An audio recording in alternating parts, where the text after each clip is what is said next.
একটি ছোট গ্রামে রবি নামের একজন কৃষক বাস করতেন।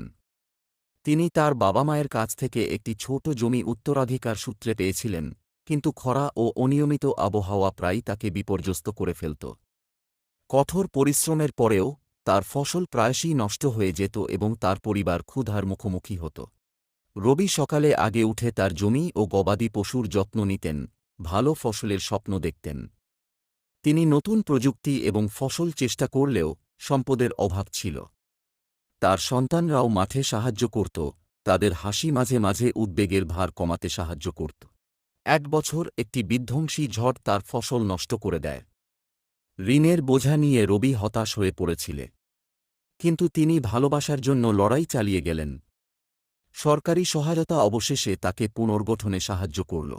অবশেষে রবির দৃঢ়তা এবং আশা তার সন্তানদের কঠোর পরিশ্রম তাদের মধ্যে উজ্জ্বল স্বপ্ন প্রবিষ্ট করে। যদিও জীবন এখনও কঠিন ছিল, কিন্তু রবির বিশ্বাস ছিল যে পরিবর্তন সম্ভব।